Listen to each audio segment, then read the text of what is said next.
ಈಗಾಗಲೇ 2023 ಏನು ಈ ಒಂದು ಅಕಾಡೆಮಿಕ್ ಕ್ಯಾಲೆಂಡರ್ ಏನೋ ಯೂನಿಫಾರ್ಮ್ ಅಕಾಡೆಮಿಕ್ ಕ್ಯಾಲೆಂಡರ್ ಮಾಡುವಂಥದ್ರ ಕಡೆ ನಾವು ಆಗಲೇ ಗಮನ ಕೊಟ್ಟು ಬರೀ ಯೂನಿಫಾರ್ಮ್ ಅಕಾಡೆಮಿಕ್ ಕ್ಯಾಲೆಂಡರ್ ಒಂದೇ ಅಲ್ಲ, ಈಗ ನಮ್ಮ ಇತರೆ ಪರೀಕ್ಷೆಗಳು ಯಾವ ಸಂದರ್ಭದಲ್ಲಿ ಆಗಬೇಕು, ಎಷ್ಟು ದಿವಸದೊಳಗೆ ಅಫಿಲಿಯೇಷನ್ ಆಗಬೇಕು.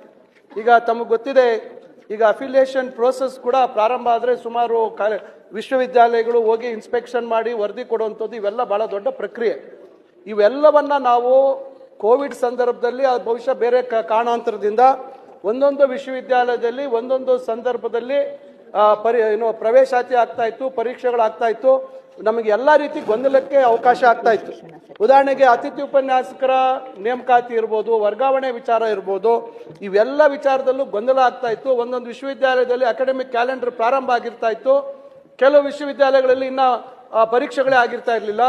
ನಾವು ಒಂದೂವರೆ ತಿಂಗಳು ಕೆಲವು ಕಡೆ ಬೋಧನೆಗೆ ತೊಂದರೆ ಆಗ್ತಾ ಇತ್ತು. ಕೆಲವು ನಾವು ಸೆಂಟ್ರಲೈಸ್ಡ್ ಕೌನ್ಸಿಲಿಂಗ್ ಮಾಡೋದ್ರಿಂದ ನಂತರ ತಡವಾಗಿ ಪ್ರಾರಂಭ ಆಗ್ತಕ್ಕಂಥ ವಿಶ್ವವಿದ್ಯಾಲಯಗಳಲ್ಲಿ ಆ ಒಂದು ಇದ್ರ ಸಂದರ್ಭದಲ್ಲಿ ಆ ಅತಿಥಿ ಉಪನ್ಯಾಸಕರು ಕಾಯುವಂಥ ಪರಿಸ್ಥಿತಿ ಆಗ್ತಾ ಇತ್ತು. ಇವೆಲ್ಲ ಗೊಂದಲಗಳನ್ನ ನಿವಾರಣೆ ಮಾಡಬೇಕು ಅಂತ ಹೇಳಿ ಈಗ 3 ವರ್ಷದಿಂದ ಹಂತವಾಗಿ ಈಗಾಗಲೇ ಮುಂದಿನ 5 ವರ್ಷಗಳಿಗೆ ನೆಕ್ಸ್ಟ್ 5 ಇಯರ್ಸ್ಗೆ ಕ್ಯಾಲೆಂಡರ್ ಆಫ್ ಇವೆಂಟ್ಸ್ ಮಾಡಿಬಿಟ್ಟಿದ್ದೀವಿ ನಾವು ಎಲ್ಲ. ಈಗಾಗಲೇ 2 ವರ್ಷದಿಂದ ಅದನ್ನ ಪ್ರಾಕ್ಟೀಸ್ ಮಾಡಿದ್ದೀವಿ. ಈಗ 5 ವರ್ಷಕ್ಕೆ ಒಮ್ಮೆಲೇನೆ ಕ್ಯಾಲೆಂಡರ್ ಆಫ್ ಇವೆಂಟ್ಸ್ ಹಾಕಿದ್ದೀವಿ.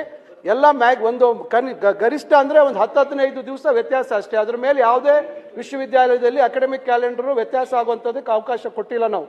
ಅದರಿಂದ ಈಗ ಇವೆಲ್ಲ ಸುಧಾರಣೆ ಕ್ರಮಗಳನ್ನು ತೆಗೆದುಕೊಂಡಿದ್ದೀವಿ. UVCMS ಅಲ್ಲೂ ಕೂಡ ಅಷ್ಟೇ. ನಾವು ಈಗ ಸದ್ಯಕ್ಕೆ ಈಗ ನಮ್ಮ ವಿಶ್ವವಿದ್ಯಾಲಯಗಳ ವ್ಯಾಪ್ತಿ ಇದೆ. ಈಗ UVCMS 2.0 ಅಂತ ಹೇಳಿ ಪ್ರಾರಂಭ ಮಾಡ್ತಾ ಇದೀವಿ. ಅದರಲ್ಲಿ ಖಾಸಗಿ ವಿಶ್ವವಿದ್ಯಾಲಯ ಮತ್ತು ಡೀಮ್ ಟು ಬಿ ಯೂನಿವರ್ಸಿಟೀಸ್ ಅದನ್ನು ಒಳಗೊಡುವಂತ ಒಂದು ಕೆಲಸ ಮಾಡ್ತಾ ಇದೀವಿ. ಅದರಿಂದ ಇವೆಲ್ಲ ಸುಧಾರಣೆಗಳನ್ನ ಮತ್ತು ಈ ಒಂದು ವಿಷಯಗಳಲ್ಲಿ ಸ್ವಲ್ಪ ಗೊಂದಲಗಳು ಬರ್ತಾ ಇತ್ತು. ನಿರಂತರವಾಗಿ ಅಲ್ಲಿರ್ತಕ್ಕಂಥ ಕಾಲೇಜುಗಳು ಮತ್ತು ವಿಶ್ವವಿದ್ಯಾಲಯಗಳಲ್ಲಿ ನಾವು ಅಲ್ಲಿ ಇದಕ್ಕೆ ಕೋಆರ್ಡಿನೇಟರ್ಸ್ ಅಂತ ನೇಮಕ ಮಾಡಿಕೊಂಡು ಅಲ್ಲಿ ನಿರಂತರವಾಗಿ ಪ್ರತಿ ತಿಂಗಳು ಸಮಸ್ಯೆಗಳು ಉದ್ಭವ ಆಗ್ತಾ ಇದಾವೆ. ಬಹಳಷ್ಟು ಗ್ರಾಮೀಣ ಪ್ರದೇಶಗಳಲ್ಲಿ ಸಮಸ್ಯೆಗಳು ಬರ್ತಾ ಇದಾವೆ. ಫೀ ಪೇಮೆಂಟು ಮತ್ತೊಂದು ಅವೆಲ್ಲವನ್ನ ನಾವು ಪರಿಹಾರ ಮಾಡಿಕೊಂಡು ಆಗಿಂದಾಗೆ ಮಾಡ್ಕೊಂಡು ಬಂದಿದ್ದೀವಿ.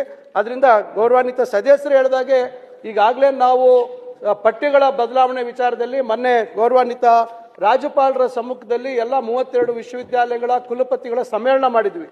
ಅಲ್ಲಿ ಈಗ ನಾವು ಪಠ್ಯಗಳಲ್ಲಿ ಬದಲಾವಣೆ ತರಬೇಕು, ಕೆಲವು ಕಾನ್ವೊಕೇಶನ್ ಪ್ರೊಸೀಜರ್ಸ್ ಅಲ್ಲೂ ಬದಲಾವಣೆ ತರಬೇಕು ಅಂತ ಇನ್ನು ಹಲವಾರು ವಿಚಾರ ಚರ್ಚೆ ಆಗಿದೆ.